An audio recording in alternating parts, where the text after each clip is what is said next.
Subscribe करिए हमारे channel target UP TET CTET को और बेल आइकन को दबाइए। हेलो दोस्तों, मैं आनंद स्वागत करता हूं आप सभी का आपके अपने channel target UP TET CTET में और ऐप अस्तित्व अकेडमी में। दोस्तों, आपके डीएलएड सेकेंड सेमेस्टर का जो नया राजन सीरीज है 2025 संस्करण, इसको मैं पूरा सॉल्व करा रहा हूं यहाँ पे आपके गणित विषय का। और देखिए, आपके सभी बहुविकल्पी प्रश्न मैंने करा दिए थे और अति लघुत्तरी हमने स्टार्ट किया था, जिसमें 2 क्लास हो चुकी हैं। पहले क्लास में 20 क्वेश्चन, दूसरे में 20 क्वेश्चन, आपके 40 प्रश्न जो हैं वो हो चुके हैं। और यहाँ पे ये आपका पार्ट 3 है, जिसमें हम लोग प्रश्न संख्या 41 से देखने वाले हैं। ठीक है, इससे पहले क्लासेस अगर आपने नहीं देखा है तो नीचे डिस्क्रिप्शन में आपको लिंक मिल जाएगा, वहां से जाकर के आप इससे पहले की सभी जो क्लासेस हुई हैं राजन सीरीज की वो देख सकते हैं। साथ ही साथ गणित का ही नहीं, सभी विषयों का आपका क्लासेस हुआ है, सभी विषयों का आप देख सकते हैं। ठीक है, नीचे डिस्क्रिप्शन में आपको लिंक दिया गया है। अब चलिए स्टार्ट करेंगे हम आज की इस क्लास को। इसको लाइक कर दीजिए, अपने दोस्तों में शेयर कर दीजिए, ताकि सभी लोग को पता चल पाए कि यहाँ पर देखिए कम समय में इतने महत्वपूर्ण प्रश्न है आपके, सभी मैं डिस्कस कर दे रहा हूं। और बिल्कुल सही सही जो आपके सीरीज में गलत प्रश्न दिए हैं, गलत सोल्यूशन दिया है, उसको भी मैं यहाँ पे आपको सही बता रहा हूं और कम समय में चीजें आपको बहुत अच्छे से समझ में आ जाएंगी। तो चलिए स्टार्ट करते हैं हम। देखिए, कॉपी पेन आप खुद लेकर के बैठिए और आपको खुद भी सॉल्व करते हुए चलना है प्रश्नों को। ठीक है, तभी आपकी प्रैक्टिस अच्छी होगी। मैथ का मतलब है प्रैक्टिस आप करेंगे तभी आपको आएगा। अब देखिए, प्रश्न संख्या 41 है, 3y - 7 = 2 को हल कीजिए। अब किसी भी इस तरीके का समीकरण आपको दे दिया है, हल करने को बोल रहा है, इसका मतलब जो यहाँ पे चर है उसका मान आपको निकालना है। तो देखिए 3y - 7 बराबर 2 दिया गया है। -7 को हम लोग उधर भेज देते हैं, बराबर के उधर भेजेंगे, माइनस है उधर जाएगा तो प्लस हो जाएगा, तो +7 हो गया। अब 3y बराबर आपको मिल जाएगा 2 - 7 9 हो जाएगा और y बराबर हो जाएगा 3। यहाँ गुणे में है, बराबर के उधर भेज देंगे तो भाग में हो जाएगा, तो 3 यहाँ बटे में आ जाएगा, बराबर के उधर। अब देखिए 3 से भाग हो जाएगा 9 में, तो बचेगा क्या 3, तो y बराबर 3, यानी कि y का मान कितना आ गया, इस समीकरण का हल आ गया y का मान 3, यानी कि y का मान 3 अगर आप यहाँ पे रख दोगे तो देखिए 3 × 3 9, 9 - 7 कितना आ जाएगा 2, 2 बराबर 2, यानी कि बिल्कुल सही सोल्यूशन है आपका। y का मान जो आपने निकाला वो अगर आप समीकरण में रख देते हैं तो आपको दाहिना पक्ष और बायां पक्ष बराबर मिल जा रहा है, यानी कि आपने सही हल निकाला है। y का मान 3, इतना ही करके आपको छोड़ देना है। अब इसके बाद हम लोग नेक्स्ट प्रश्न पे बढ़ेंगे। प्रश्न संख्या 42 है, व्यंजक x² - 9 / x³ - 27 सरलतम रूप लिखिए। सरलतम रूप यहाँ पे x² - 9 / x³ - 27 का आपको बताना है।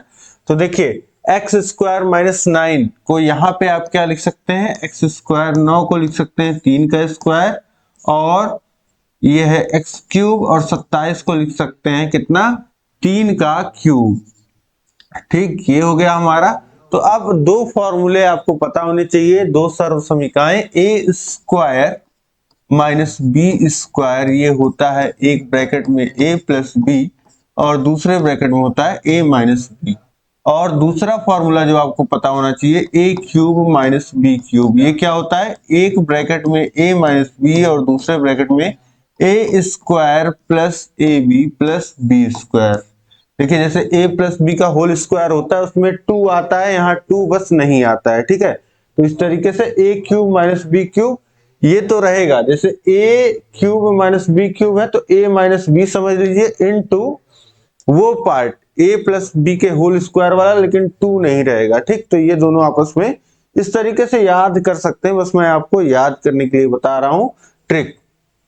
तो ये अब देखिए, ये दोनों फॉर्मूले जब आपको पता रहेंगे तो यहाँ पे देखिए a² - b², a की जगह है x और b की जगह है 3। तो अब वैल्यूज पुट कर दीजिए यहाँ पे, ये फॉर्मूला जब आप लगा देंगे तो ये आ जाएगा एक ब्रैकेट में x + 3 और दूसरे ब्रैकेट में x - 3। ये आपने ऊपर वाला फॉर्मूला लगा दिया। अब नीचे वाला देखिए a³ - b³, तो यहाँ x का क्यूब - 3 का क्यूब, यानी x की जगह है आप a की जगह है x और b की जगह है 3, तो फॉर्मूला लगाएंगे तो हो जाएगा x माइनस 3 एक ब्रैकेट में और दूसरे में x square into a b यानी कि x इंटू 3 यानी कि इसको 3x लिख दीजिए और ये 3 का स्क्वायर 9 लिख सकते हैं। ठीक, अब देखिए ऊपर है x धन 3 गुणा हो रहा है x माइनस 3 में और नीचे है x माइनस 3 और गुणा हो रहा है x square plus 3x plus 9। अब देखिए ऊपर नीचे कुछ सिमिलर आपको दिख रहा है, हाँ x माइनस 3 और x माइनस 3, तो ये आपस में कट जाएगा क्योंकि सब कुछ गुणे में है तो आप काट सकते हैं ऊपर नीचे। तो बचेगा क्या, बचेगा यहाँ पे x प्लस 3 और by x square plus 3x plus 9, ये आपका उत्तर हो जाएगा, यही आपका सरलतम रूप हो जाएगा यहाँ पे। ठीक है, इसके बाद देखिए प्रश्न संख्या 43 है एक्स वाई वाई जेड और जेड एक्स का लघुत्तम समापवर्त ज्ञात कीजिए। अब लघुत्तम समापवर्त आपको यहाँ पे निकालना है, तो देखिए तीन पद आपको दिए गए हैं, एक्स वाई दिया गया है, वाई जेड दिया गया है और जेड एक्स दिया गया है। अब एक्स वाई का मतलब क्या है, ये लिखा हुआ है एक्स इंटू वाई और वाई जेड का मतलब है वाई इंटू जेड और जेड एक्स का मतलब है जेड इंटू एक्स। अब लासा जब हम लिखते हैं तो हम क्या देखते हैं, हम देखते हैं सभी जितने भी पद हैं उनके गुणनखंड में कौन कौन से पद आ रहे हैं और उनकी अधिकतम घात क्या है। अब देखिए यहाँ पे x आ रहा है, y आ रहा है और z आ रहा है। अब देखिए x आ रहा है तो x की अधिकतम घात क्या है, देखिए यहाँ x की घात 1 है, एक बार आ रहा है, यहाँ x आ ही नहीं रहा है और यहाँ भी x आ रहा है तो इसकी अधिकतम घात 1 है। तो हम क्या लिख देंगे, x लिखेंगे और x की घात 1 यानी कि x को बस एक बार लिखना है। ठीक, वो हमने लिख दिया। इसी तरीके से y को देखेंगे तो y की घात 1, यहाँ भी y की घात 1 और यहाँ y है ही नहीं तो y की अधिकतम घात हमको 1 मिल गई। और इसी तरीके से देखेंगे z यहाँ आ ही नहीं रहा है, यहाँ आ रहा है, यहाँ आ रहा है और अधिकतम घात है 1, तो ये हमारा हो जाएगा x into y into z. लासा हमारा कितना आ गया, x into y into z यानी कि x y z, ये हम बोल सकते हैं इसका जो लघुत्तम समापवर्ती हो जाएगा वो एक्स वाई जेड होगा। अगर आप सोच रहे हैं कि हमने सही किया है या गलत किया है, क्योंकि आपके बुक में जो सोल्यूशन है उसमें जो उत्तर है वह है x square y square z square, जो कि गलत है अगर आप देखेंगे राजन सीरीज में।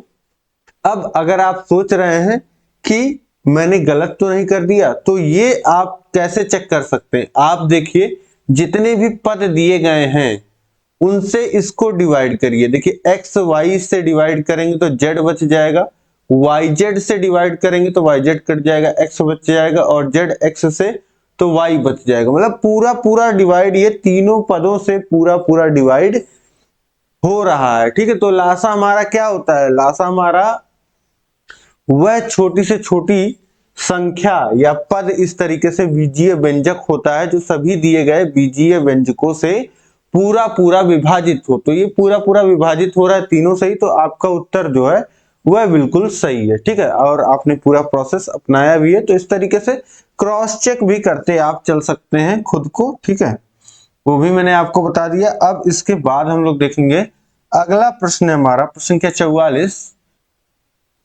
56x के पावर 5 इंटू वाई के पावर 3 इंटू जेड में 14x वाई स्क्वायर से भाग दीजिए। यहाँ पे आपको क्या करना है, भाग देना है सिंपली।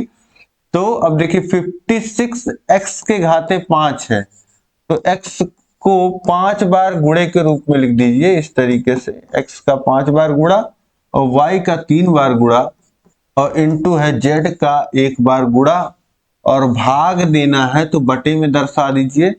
देखिए 14 गुणे x और y के घाते हैं 2 तो y का 2 बार गुणा।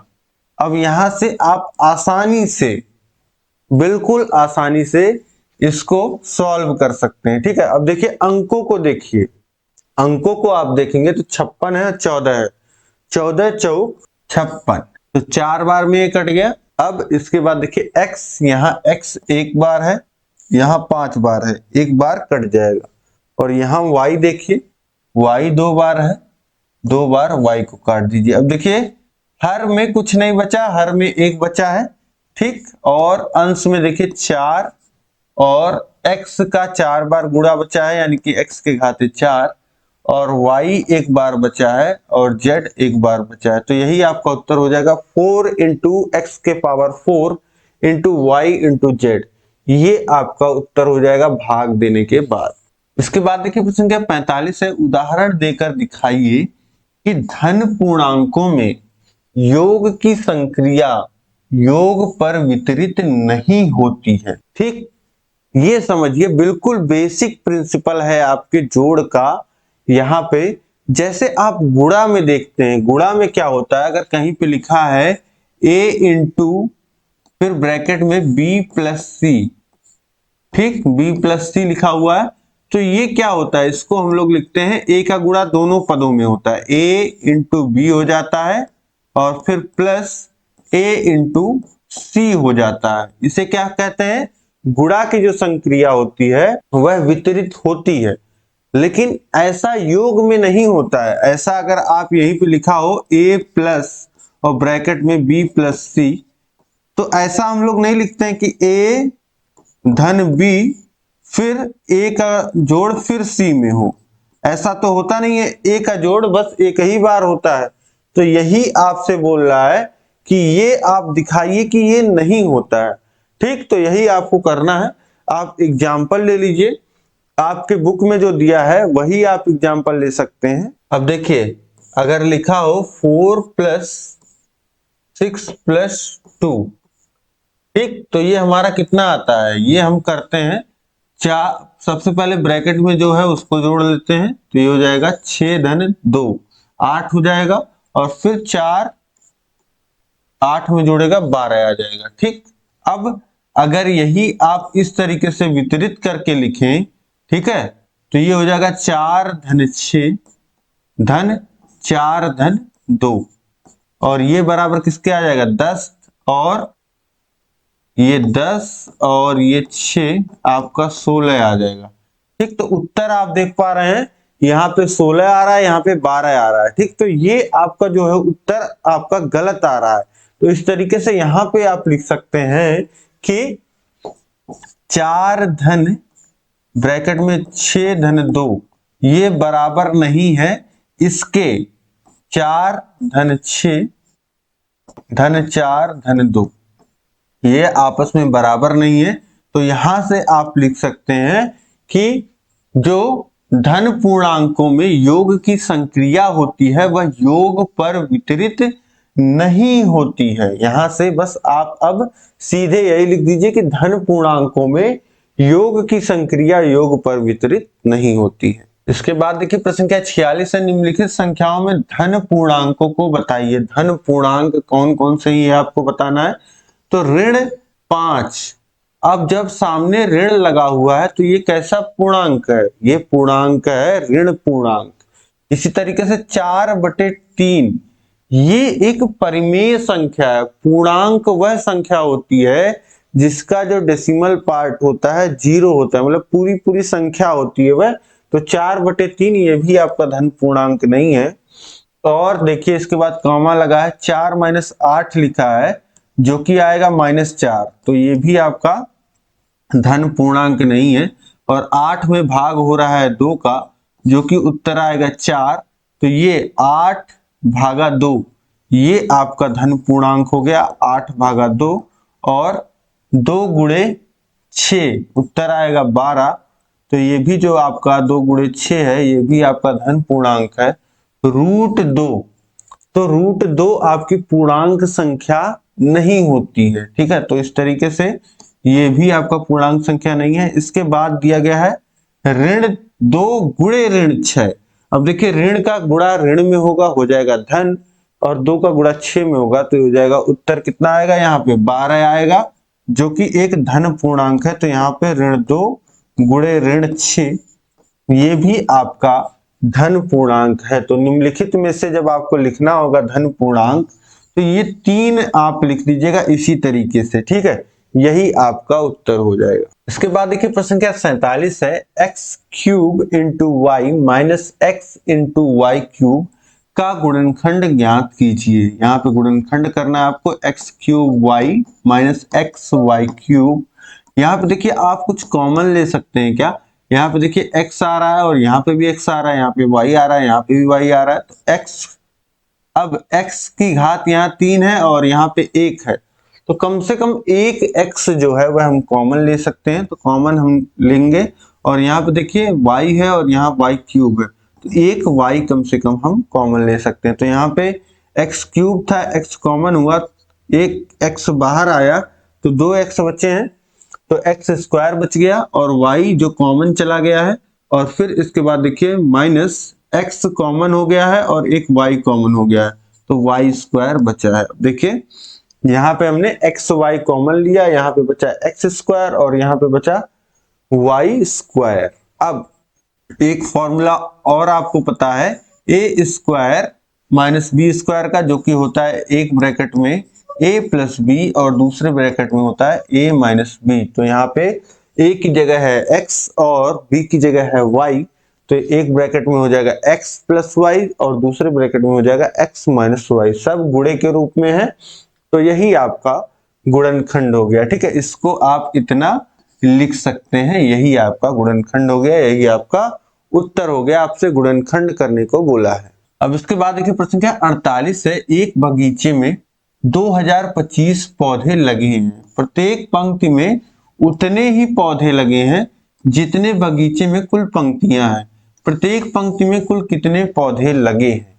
अब समझिए कि एक बगीचा है, इस तरीके से ये आपका एक बगीचा है और क्या बोल रहा है कि प्रत्येक पंक्ति में उतने ही पौधे लगे हैं जितने बगीचे में कुल पंक्तियां हैं। अब जैसे एग्जाम्पल के लिए मान लेते हैं कि एक पंक्ति में 5 पौधे लगे हैं, एक पंक्ति में 1 2 3 4 और 5 पौधे इस तरीके से लगे हुए हैं, तो बोल रहा है कि उतनी ही पंक्तियां भी हैं बगीचे में, यानी कि 5 पंक्तियां भी होंगी, तो 1 2 3 4 और 5। ठीक, तो इस तरीके से ये हर पंक्ति में 5 पौधे और 5 पंक्तियां, अगर 5 पौधे मानते हैं तो 5 पंक्तियां। तो इसी तरीके से जब आपको नहीं पता होता है तो आप क्या करते हैं, आप वहां पे मानते हैं x। अब मान लेते हैं कि यहाँ पे x पौधे एक पंक्ति में लगे हैं और कुल पंक्तियां भी कितनी हो जाएंगी, x हो जाएंगी। ठीक, तो यहीं से लिख दीजिए, माना देखिए प्रत्येक पंक्ति में उतने ही पौधे लगे हैं, तो मान लेते हैं कि एक पंक्ति में x पौधे लगे हैं। ठीक, तो यहीं पे मान लेते हैं कि प्रत्येक पंक्ति में कितने पौधे, x पौधे लगे हैं, ये हमने मान लिया, ये हमने मान लिया। तो एक पंक्ति में हो गए x पौधे और कुल x पंक्तियां हैं, तो कुल पौधों की संख्या क्या हो जाएगी, कुल पौधों की संख्या बराबर हो जाएगा एक पंक्ति में पौधों की संख्या x और गुणे कुल पंक्तियां, तो ये भी x है, यानी कि कुल पौधों की संख्या कितनी हो गई, x स्क्वायर। कुल पौधों की संख्या हो गई x स्क्वायर, जो कि दिया गया है एक बगीचे में कितने पौधे लगे हैं, 2025, यानी कि यहाँ पे x स्क्वायर का मान हमको मिल गया 2025। अब यहाँ पे हम अगर x का मान निकालना चाहें, यानी कि प्रत्येक पंक्ति में कितने पौधे लगे हैं, तो ये हो जाएगा अंडर रूट 2025, जो कि होता है आपका 45। ठीक, x का मान आ जाएगा 45। अगर आपको नहीं पता है तो ऐसे आप निकाल सकते हैं वर्गमूल इसका।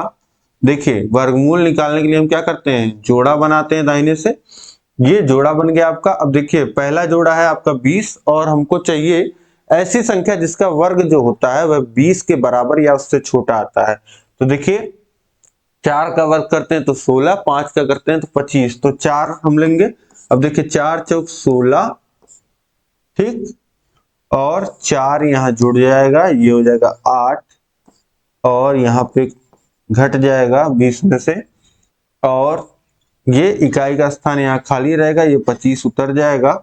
और यहाँ पे इकाई ऐसे लिखेंगे हम कि उतने बार गुणा करने पे 1 लिखेंगे तो एक बार गुणा होगा, यहाँ 81 आएगा, 2 लिखेंगे तो 2 से गुणा होगा तो हो जाएगा 164। अब 5 लिख देंगे तो ये हो जाएगा आपका 425, 5 बार जाएगा और ये आपका पूरा समाप्त हो जाएगा। ठीक, तो इस तरीके से आपको वर्गमूल जो मिल जाएगा वह मिल जाएगा 45, यानी कि प्रत्येक पंक्ति में 45 पौधे लगे हुए हैं। ठीक, वही आपसे पूछ रहा था कि प्रत्येक पंक्ति में कुल कितने पौधे लगे हैं, तो प्रत्येक पंक्ति में 45 पौधे लगे हैं और पंक्तियां भी कितनी है, 45 ही हैं। ठीक, तो आसानी से इस प्रश्न को आपने कर लिया। देखिए 4 लाइन में आपका पूरा हो गया। तो इस तरीके से बहुत ही आसानी से आप कर सकते हैं। अब इसके बाद हम लोग नेक्स्ट प्रश्न देखेंगे। प्रश्न संख्या 49 है, एक वर्गाकार तार का क्षेत्रफल 144 सेंटीमीटर स्क्वायर है। इसे मोड़कर एक आयत बनाया गया। यदि आयत की लंबाई 16 सेंटीमीटर हो तो आयत की चौड़ाई की गणना कीजिए। अब एक वर्गाकार जो है तार है जिसका क्षेत्रफल आपको दिया गया है 144 सेंटीमीटर। ठीक, एक वर्गाकार, इस तरीके से एक वर्गाकार तार है जिसका क्षेत्रफल, अब मान लेते हैं भुजा ए है, ये भुजा ए है, इसका क्षेत्रफल आपको दिया गया है क्या, इसका क्षेत्रफल आपको दिया गया है वर्गाकार तार का 144 सेंटीमीटर, यानी ए स्क्वायर वर्गाकार है। ठीक, जितने एरिया को ये कवर कर रहा है तो ये क्या हो गया, 144 हो गया। और ए का मान अगर हम लोग निकालें, भुजा कितनी आ जाएगी, 12 बरहियम 144 होता है, तो भुजा जो आ जाएगी आपकी 12 सेंटीमीटर आ जाएगी। ठीक, वर्गाकार का भुजा आ गया। अब इसका आप परिमाप निकाल लीजिए। ठीक, पूरी लंबाई, क्योंकि तार है, तार की लंबाई होती है। ठीक, तो 4 गुणे 12 ये हो जाएगा आपका 48 सेंटीमीटर। 48 सेंटीमीटर ये आ गया आपका तार की लंबाई। ठीक, अब इसके बाद समझिए कि आपको बोल रहा है कि इसी को मोड़कर एक आयत बनाया गया है। तो तार की लंबाई तो नहीं बदलेगी, तार की लंबाई वही रहेगी, चाहे उसको आप वर्ग के आकार का बना दीजिए चाहे आप आयत बना दीजिए। ठीक, तो अब यदि आयत की लंबाई 16 सेंटीमीटर है तो आयत की चौड़ाई की गणना कीजिए। अब देखिए आयत का परिमाप हमको पता होता है, आयत का परिमाप, आयत का परिमाप होता है 2 गुणे लंबाई धन चौड़ाई। अब देखिए आयत का परिमाप क्या होगा, इसी तार की लंबाई होगी जो कि दिया गया है 48, जो हमने निकाला है 48, और 2 गुणे लंबाई कितना है, लंबाई आपको 16 सेंटीमीटर दिया गया है आयत का, प्लस चौड़ाई। तो देखिए 2 इधर आ जाएगा, भाग हो जाएगा तो ये हो जाएगा 24 और ये 16 धन चौड़ाई। तो चौड़ाई कितना हो जाएगा आपका, चौड़ाई हो जाएगा यहाँ पे 24 माइनस 16 जो कि आ जाएगा 8 सेंटीमीटर। चौड़ाई जो आपको मिल जाएगी आयत की वह हो जाएगी 8 सेंटीमीटर। तो इस तरीके से ये सॉल्यूशन आपको देखिए समझ में आया होगा। आपकी किताब में जो सीरीज में सॉल्यूशन दिया है वह बिल्कुल गलत है, उसमें पता नहीं कैसे आपका वर्गाकार आयत लिख करके क्षेत्रफल 144 कर दिया है, लेकिन सही आप समझिए तो वर्गाकार तार जो दिया गया है इसका मतलब यही है, वर्गाकार तार का क्षेत्रफल मतलब कि एक तार से एक वर्ग को घेरा गया है जिसका क्षेत्रफल 144 है, तो उससे हमने निकाला इस तार की लंबाई। तार की लंबाई क्या आ गई, 48 सेंटीमीटर। और जब इसी तार से एक आयत को घेरा जाएगा, मतलब एक आयत घेर के एक आयत बनाया जाएगा, तो तार की लंबाई वही रहेगी, जिससे जो होगा आयत का परिमाप के द्वारा फिर हमने फॉर्मूला लगाया, तो हमको जो आयत की लंबाई दी गई है कि आयत की लंबाई इतनी होनी चाहिए, और चौड़ाई हम निकाल लेंगे, चौड़ाई हमारी कितनी आ जाएगी, 8 सेंटीमीटर आ जाएगी। ठीक है, आपके सीरीज का सलूशन गलत है, उसको मत देखिएगा।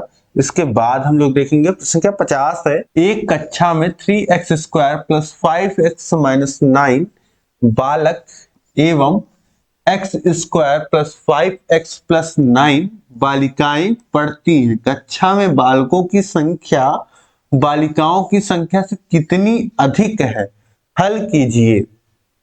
अब आपसे पूछ रहा है कि बालकों की संख्या बालिकाओं की संख्या से कितनी अधिक है, यह अगर आपको निकालना है तो आप देखिए बालकों की संख्या बालिकाओं से कितनी अधिक है, यह निकालने के लिए हम क्या करेंगे, ये हम निकालेंगे बालकों की संख्या माइनस बालिकाओं की संख्या। बालकों की संख्या में से अगर बालिकाओं की संख्या घटा दिया जाए तो हमको पता चल जाएगा कि बालकों की संख्या बालिकाओं की संख्या से कितनी अधिक है। तो बालकों की संख्या देखिए कितनी है, 3x² प्लस 5x माइनस 9, और फिर इसमें से हम बालिकाओं की संख्या घटा रहे हैं तो जहां भी माइनस चिन्ह आता है वहां पे ध्यान दिया करिए, वहां पे आप ब्रैकेट लगा लिया करिए, ठीक है। तो ये हो जाएगा x² प्लस 5x प्लस 4, यही है बालिकाओं की संख्या, x² प्लस 5x प्लस 4, और बालकों की संख्या है 3x² प्लस 5x माइनस 9, इसको भी ऐसे ब्रैकेट में दर्शा दीजिए। अब यहां तो ब्रैकेट खोलेंगे तो यहां तो कोई अंतर नहीं आएगा, 3x² प्लस 5x माइनस 9, और ये अब यहाँ पे ब्रैकेट जब खोलेंगे तो इस माइनस का गुणा जो है वह हर एक पद में होने वाला। तो देखिए माइनस का गुणा जो प्लस x² में होगा तो हो जाएगा माइनस x², फिर माइनस का गुणा होगा प्लस 5x में तो हो जाएगा माइनस 5x, और फिर माइनस में गुणा होगा तो हो जाएगा माइनस 4, ये हो गया आपका। अब इसके बाद देखिए 3x² का पद यहाँ पे आपको दिख रहा है, मतलब x² वाले पदों को आप देखिए तो एक पद यहाँ पे है, एक पद यहाँ पे, ये है प्लस 3x², ये है माइनस x², तो ये हो जाएगा आपका प्लस 2x² बच जाएगा, 3x² में से एक x² जो है घट जाएगा। यहाँ पे देखिए प्लस 5x है, यहाँ पे है माइनस 5x, तो ये घट के 0 हो जाएगा। और इसके बाद देखिए माइनस 9 और माइनस 4, ये हो जाएगा माइनस 13, तो ये आपका उत्तर आ जाएगा 2x² माइनस 13। इतनी संख्या जो है बालकों की ज्यादा है बालिकाओं से। इसके बाद देखिए प्रश्न संख्या 51 है, 3, 5, x, 9, 11 का समांतर माध्य 7 है, तो x का मान यहाँ पे आपसे पूछ रहा है, x का मान बताइए। तो देखिए समांतर माध्य जो है आपका, आपको पता है समांतर माध्य का फॉर्मूला क्या होता है। समांतर माध्य निकालने के लिए हम क्या करते हैं, सभी का जोड़ करते हैं, जो भी संख्याएं दी गई हैं, 3 धन 5 धन x धन 9 धन 11, और बटे संख्याओं की संख्या आता है। कितनी संख्याएं दी गई हैं आपको, 5 संख्याएं दी गई हैं, और समांतर माध्य आपको बता दिया गया है 7 है। तो देखिए 3 और 5 ये हो गया 8, 8 और 9 आपका हो जाएगा 17, 17 और 11 आपका हो जाएगा 28 धन x बटे 5। अब 5 इधर बटे में, इधर आएगा गुणे में हो जाएगा, यानी कि 28 धन x बराबर कितना हो जाएगा, 7 गुणे 5, तो 7 बच्चे 35, ये हो गया। x बराबर कितना हो जाएगा 35 माइनस 28, ये 28 इधर आएगा, तो x का मान आपका हो जाएगा 7, यानी x की जो वैल्यू हो जाएगी वह 7 हो जाएगी। जब x का मान आपका 7 होगा तो समांतर माध्य कितना आएगा, 7। ठीक, तो इस तरीके से ये बहुत ही आसानी से आपने कर लिया। इसके बाद देखिए प्रश्न संख्या 52 है, 9 अनुपाते x समानुपाते x अनुपाते 16, तो x का मान ज्ञात कीजिए। अब आपको पता है कि कोई भी 4 संख्याएं अगर समानुपात में है तो बाह्य पदों का जो गुणा होता है वह बराबर होता है मध्य पदों के गुणा के, यानी कि x गुणे x बराबर लिख सकते हैं 9 गुणे 16, और ये हो गया x² बराबर 16 9 144, और x बराबर हो जाएगा अंडर रूट 144, यानी कि 12 गुणे 12, और x का मान कितना आ गया 12, x की जो वैल्यू आ जाएगी वह आ जाएगी 12। इसके बाद देखिए प्रश्न संख्या 53 है, एक आयताकार मैदान का क्षेत्रफल 0.5 हेक्टेयर है, यदि इस मैदान की एक भुजा 125 मीटर हो तो दूसरी भुजा ज्ञात कीजिए। अब देखिए एक आयताकार मैदान है, उसका क्षेत्रफल दिया गया है, उसकी एक भुजा दी गई है और दूसरी भुजा जो है आपको निकालनी, तो बहुत ही आसान है। आयत के क्षेत्रफल का फॉर्मूला आपको पता होता है और एक भुजा पता ही है, दूसरी भुजा आप आसानी से निकाल लोगे। बस दिक्कत आपको यहाँ ये जो हेक्टेयर दिया गया है यहीं से आपको दिक्कत आएगी। तो ये आप याद कर लीजिए, एक हेक्टेयर में होता है 10,000 मीटर स्क्वायर। ठीक, वर्ग मीटर कह सकते हैं। तो एक हेक्टेयर में होता है 10,000 वर्ग मीटर, यानी कि 100 मीटर लंबा 100 मीटर चौड़ा एक वर्ग अगर बनाया जाए तो वो एक हेक्टेयर होता है। अब इसके बाद समझिए कि आपको एक आयताकार मैदान का जो है वह आयत का क्षेत्रफल, यहां से लिखेंगे आयत का क्षेत्रफल बराबर हो जाएगा यहां से लंबाई गुणे चौड़ाई, लंबाई गुणे चौड़ाई। अब आयत का क्षेत्रफल यहां आपको पता है कितना है, आधा हेक्टेयर है। ठीक, एक हेक्टेयर में 10,000 मीटर स्क्वायर, तो आधा हेक्टेयर में 5,000 मीटर स्क्वायर, 5,000 लिख दीजिए। और बराबर लंबाई कितनी है 125, एक भुजा, दूसरी भुजा चौड़ाई निकाल लेते हैं। तो ये हो जाएगा चौड़ाई बराबर 5,000 बटे 125। अब देखिए 125 चौक 500 और बचा शून्य, तो 40, यानी कि चौड़ाई कितना हो जाएगा 40 मीटर। एक भुजा अगर 125 है तो दूसरी भुजा कितनी होगी 40 होगी। तो इस तरीके से आसानी से बस आपको ये एक कन्वर्जन पता होना चाहिए था कि एक हेक्टेयर में 10,000 वर्ग मीटर होता है। इसके बाद देखिए प्रश्न संख्या 54 है, समीकरण x/3 धन x/2 बराबर 10 को हल कीजिए। x/3 धन x/2 बराबर 10 को हल कीजिए। तो यहाँ पे कहीं भी आपको भिन्न दिखता है तो आप क्या करते हैं, हर समान कर लेते हैं। हर समान करेंगे तो 6 आएगा। और देखिए 3 की जगह 6 हम लिख रहे हैं, 3 दूनी 6 होता है, तो 2 से गुणा हो जाएगा, 2 गुणे x, और यहाँ पे 3 गुना हो गया तो 3 गुणे x बराबर 10। अब 2x धन 3x बराबर हो जाएगा, 6 का गुणा इधर हो जाएगा 60, 5x बराबर 60 हो गया। तो x बराबर कितना हो जाएगा 60, और इधर 5 आएगा तो बटे में हो जाएगा ये आपका 60/5, जो कि आ जाएगा मान कितना 12, 12 बचे 60 होता है। तो ये मान जो आपका आ गया वह कितना आ गया, वह आ गया 12। x की जो वैल्यू यहां से आपको मिल गई, जो समीकरण का हल आपको मिल गया वह कितना हो गया, x का मान 12।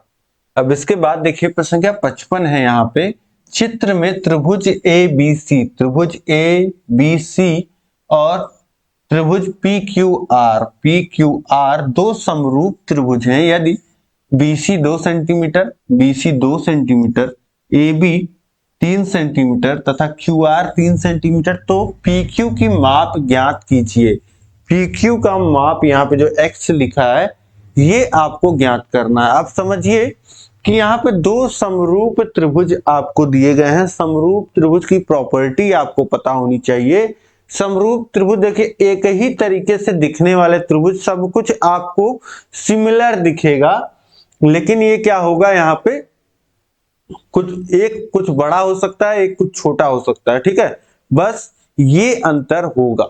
ठीक, लेकिन इसकी प्रॉपर्टी क्या कहती है, इसमें ये कहता है कि इसकी जो संगत भुजाएं होती हैं, सबसे पहले आपको पता होना चाहिए संगत भुजाएं क्या होती हैं। तो देखिए जिस तरीके से ये त्रिभुज है, इसमें ये वाली भुजा अगर आप देखें तो उस त्रिभुज में अगर आप यही वाली भुजा खोजना चाहें तो कौन सी होगी, ये वाली। ठीक, इसके जस्ट सिमिलर, ठीक, संगत भुजा इसीलिए बोलते हैं। और ये वाली देखेंगे तो इसके समान दिखेगी, और ये वाली दिखेंगे तो इसके समान दिखेगी। मतलब वही रोल, जो यहाँ पे ये कर्ण है तो यहाँ पे ये कर्ण की तरह दिख रहा है। ठीक, तो इस तरीके से ये होती हैं संगत भुजाएं। अब यहाँ पे समरूप त्रिभुज में क्या होता है, संगत भुजाओं का जो अनुपात होता है वह बराबर होता है। कैसे, अब जो अनुपात आपका इसका BC भुजा का QR से होगा, देखिए BC भुजा और QR भुजा आपको दी गई है, जो अनुपात BC का QR से होगा वही अनुपात आपका AB का PQ से होगा। ठीक, यही इतना नियम होता है आपके इसमें समरूपता में, समरूप त्रिभुज में कि संगत भुजाओं का जो अनुपात होता है, देखिए जैसे BC का जो अनुपात QR से हुआ वह बराबर होगा जो अनुपात AB का होगा PQ से। तो BC देखिए मान हमको पता है कितना 2 है, QR का मान हमको पता है 3 है, AB का मान हमको पता है 3 है, PQ का मान हमको नहीं पता है, निकालना है।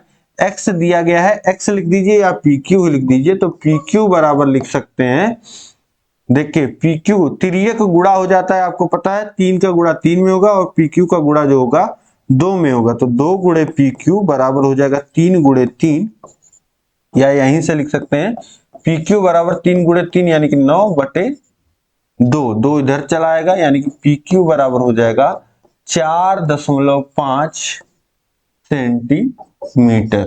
PQ का मान कितना आ गया 4.5 सेंटीमीटर। तो आसानी से यहाँ पे आपने इस भुजा का जो माप है वह निकाल लिया, कैसे, समरूपता से। ठीक है, समरूप त्रिभुज का जो नियम होता है उससे।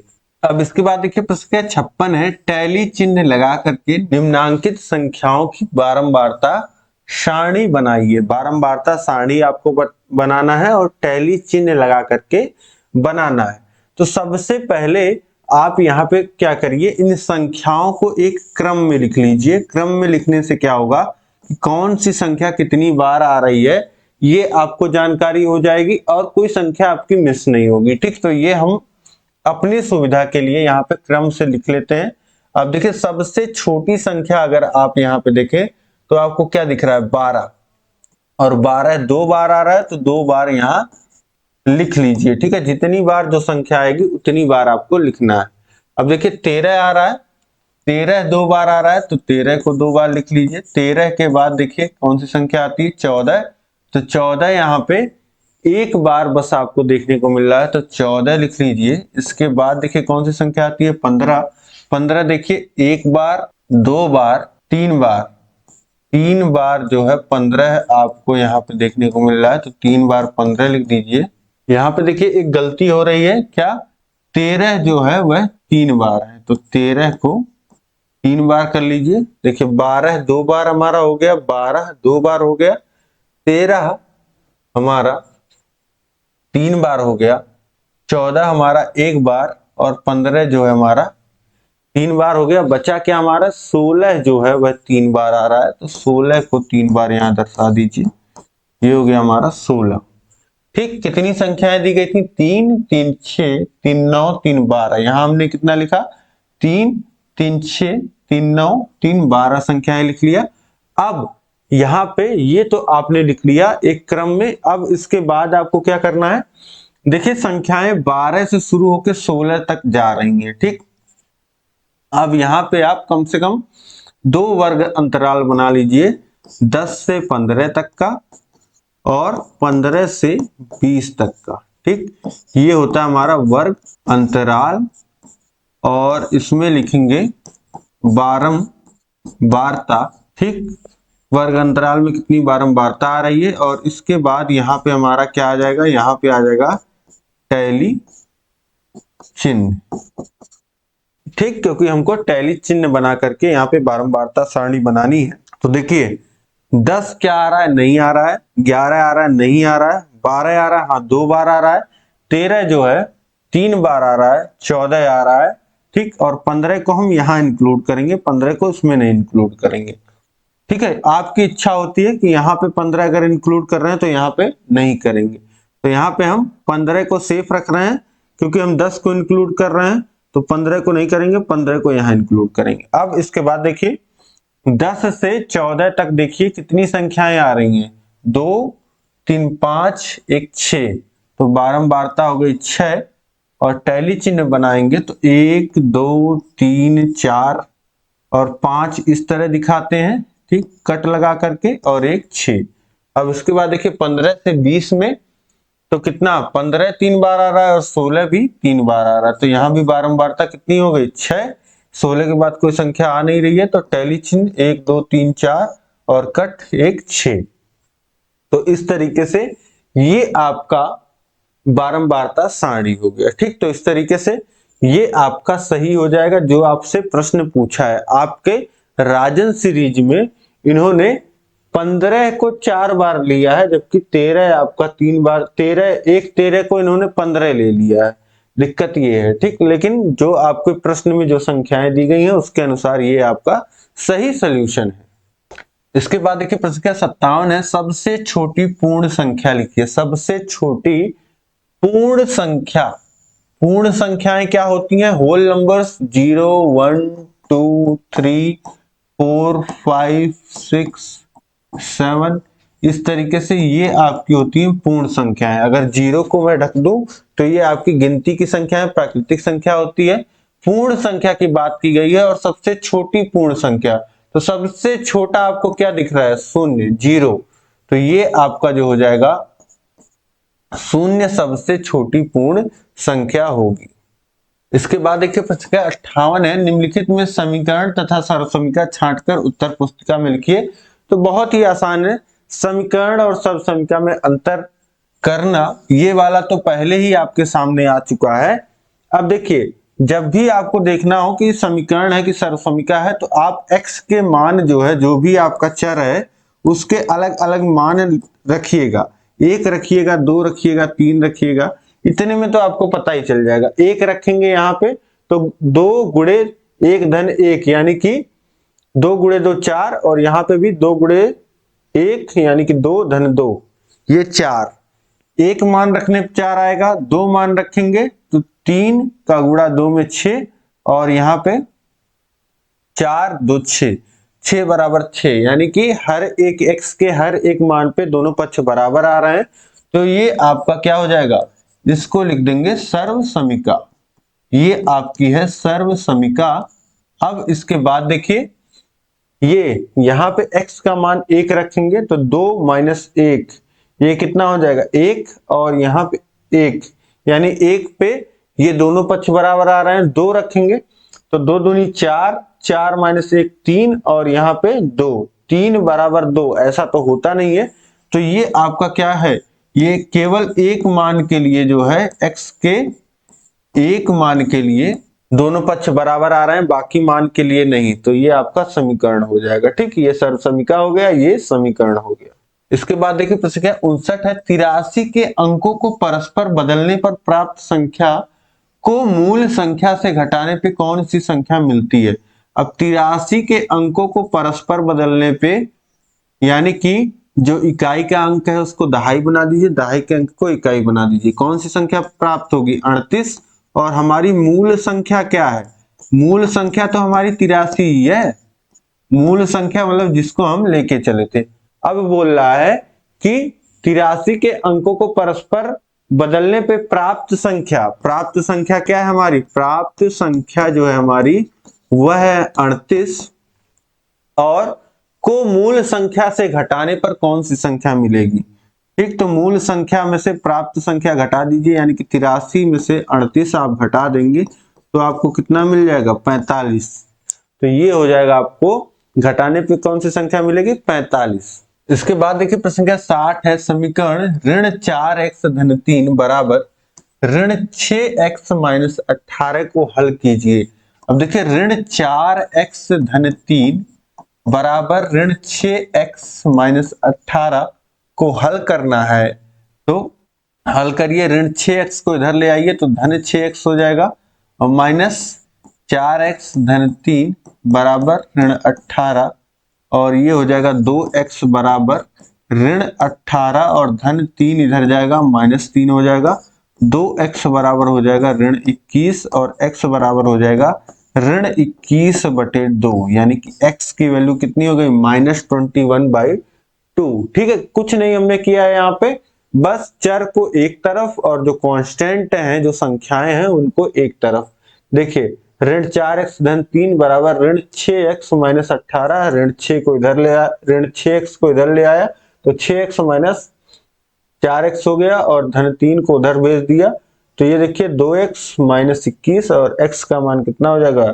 2 को उधर भेजेंगे तो ऋण 21/2 हो जाएगा, भाग हो जाएगा। इस तरीके से x का मान जो हो जाएगा, यहाँ पे समीकरण का हल आपसे पूछ रहा था, तो समीकरण का हल क्या होगा, x का मान ऋण 21/2। ठीक है, तो यहां तक आपको प्रश्न संख्या 60 तक पूरा समझ में आ गया होगा। एक एक प्रश्न जहां पे कोई गलती थी वो मैंने आपको सही करके बता दिया है, और आपका कॉन्सेप्ट देखिए बहुत अच्छा हो रहा होगा, आपकी प्रैक्टिस बहुत अच्छी हो रही होगी। सभी 20 प्रश्नों में से आप खुद से कितने प्रश्न कर पाए हैं ये आप मुझे कमेंट करके बताइए। कहीं किसी प्रश्न में दिक्कत हो, प्रश्न संख्या आप लिखिए, और प्रश्न संख्या लिख करके आपका जो डाउट है वह कमेंट करके बताइए। और कोई डाउट अगर रह जाता है तो मैं आपको कमेंट में रिप्लाई दूंगा, नहीं तो नेक्स्ट क्लास में हम किसी भी प्रश्न को दोबारा भी डिस्कस कर सकते हैं। ठीक है, तो कोई भी दिक्कत नहीं है, बस आप अपनी प्रैक्टिस अच्छी बनाइए, इस क्लास को शेयर करिए, सभी ग्रुपों में शेयर करिए, ताकि सभी लोगों तक यह क्लास पहुंच जाए और सभी लोग कम समय में अच्छे ढंग से अपनी पढ़ाई कर पाए, अपनी तैयारी कर पाए। ठीक है, बहुत ही महत्वपूर्ण क्लासेस ये रहने वाली हैं आपके लिए, तो अधिक से अधिक शेयर कर दीजिए। तुरंत चैनल पे आप नए हैं तो चैनल को सब्सक्राइब कर लीजिए। इसी तरीके की महत्वपूर्ण क्लास आपको लगातार चैनल पे मिलती है, तो ठीक है, डेली आपको क्लासेस हो रही हैं, तो आप जरूर जुड़िए।